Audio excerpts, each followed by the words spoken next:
Salut à tous et bienvenue sur le terrain de jeu de Laura Valette. 100 mètres d'IE avec au bout de la ligne droite un rêve olympique. Soyons sport, c'est parti.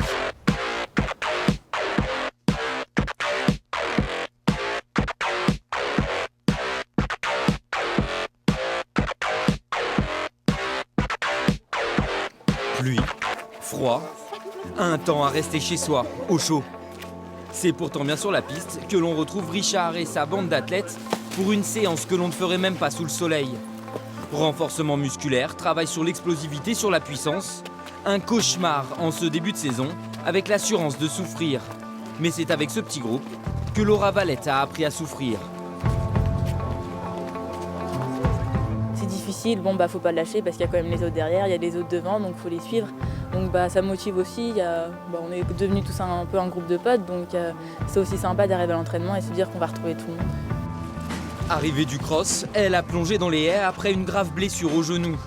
Depuis, elle est devenue la leader française de sa génération de hurdleuses, entendez les sauteuses de haies. Capacité physique au-dessus du lot, mental de championne, et donc ce petit groupe où s'est formée une émulation qui pousse tout le monde vers le haut. L'athlétisme, c'est un sport individuel mais à progression collective. Et pour moi, c'est essentiel de travailler en groupe pour créer une réelle dynamique collective et de la performance. Une performance qui a atteint pour Laura son paroxysme, un été de 2014. Avant d'en savoir plus sur Laura Valette et sur son palmarès, on va quitter quelques instants la pluie, direction l'Afrique et le défi insensé de Frédéric Lepron. Regardez. Aventurier dans l'âme, Frédéric Lepron veut concrétiser son rêve de gosse, traverser l'Afrique en trek, comprenez en vélo couché à 3 roues, seul et en autonomie complète. Un projet fou imaginé il y a 4 ans, mais depuis quelques mois, ce défi humain et sportif l'accapare au quotidien. Traîner 100 kg de matériel ne s'improvise pas. J'ai besoin d'énergie électrique pour alimenter un certain nombre de choses qui me servent pour mes bivouacs. Sur la remorque, il y a en fait un panneau photovoltaïque qui est souple, qui se retire très facilement et qui permet de recharger les grosses batteries tampons qui elles ensuite sont destinées à alimenter le matériel qui nécessite un peu plus d'énergie comme l'ordinateur ou l'appareil photo caméra. Il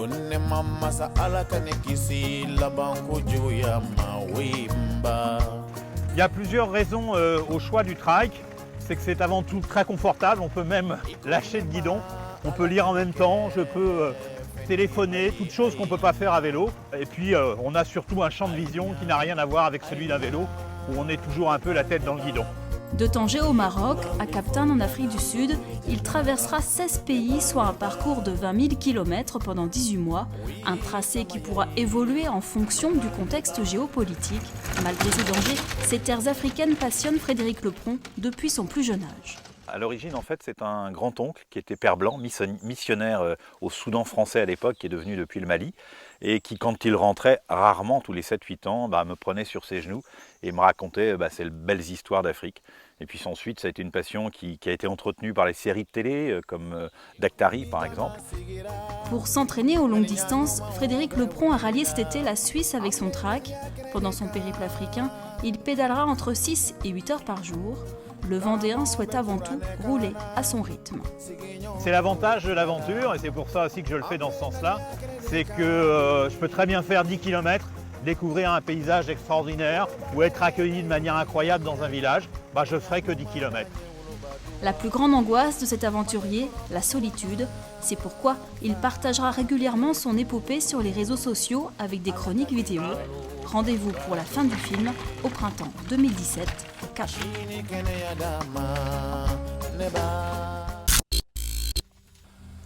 De retour avec Laura Valette et sa maman Claire. Professeure de PS, elle n'a pas mis longtemps à comprendre que sa fille avait un petit truc en plus. Je me rappelle à Saumur, il faisait un temps détestable, il pleuvait, et il y avait 2 tours à faire. Et Laura fait un premier tour, et puis elle était persuadée d'avoir terminé. Elle râle tout ce qu'elle peut, fait « Oh non, je veux pas courir ».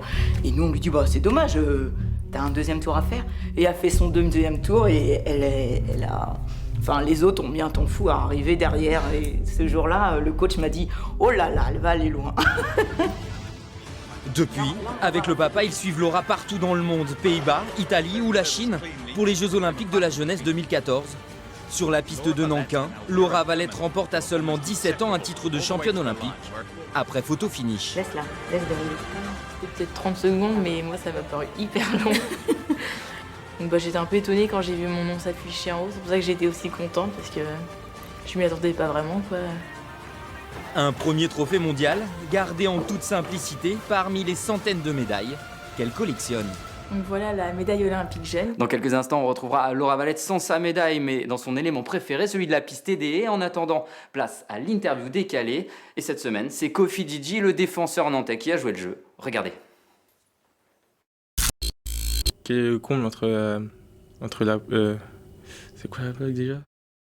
Je me présente, Djidji Kofi, footballeur au FC Nantes. J'ai 22 ans, je vais avoir 23 ans. Votre meilleur souvenir en football et dans la vie? Mon meilleur souvenir, c'est la naissance de mon fils.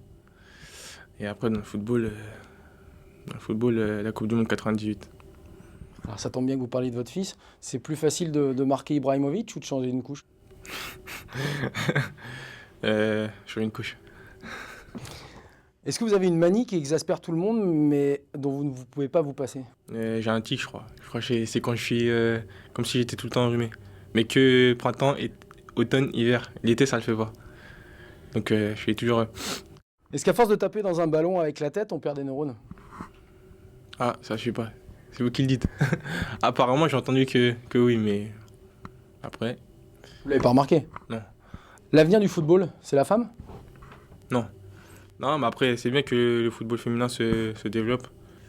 Ah ouais, quel est le compte entre un babouin et un voleur? Ils ont tous les deux la police aux fesses. Petit détour maintenant sur le reste des événements sportifs du week-end. De la Pro A ce soir, Le Mans accueille à 18h le champion de France en titre, le CSP Limoges. Cholet, de son côté, reçoit les Pyrénéens de Pau-Orthez. En hockey, ce n'est pas les Pyrénées, mais les Alpes qui se déplacent dans la région. Angers reçoit Grenoble ce soir, 18h30. Retour sur la piste avec Laura Valette.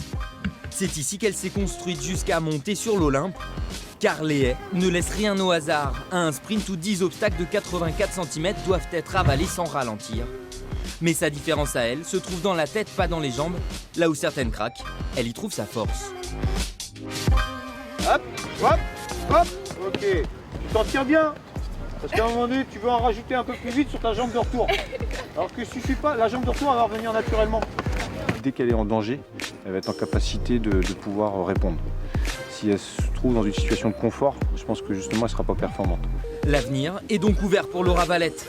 Après son titre olympique chez les jeunes, son rêve est désormais d'entendre la Marseillaise, mais chez les grandes cette fois. J'ai 18 ans, donc je pense que c'est un peu ambitieux de dire oui, il faut une médaille maintenant.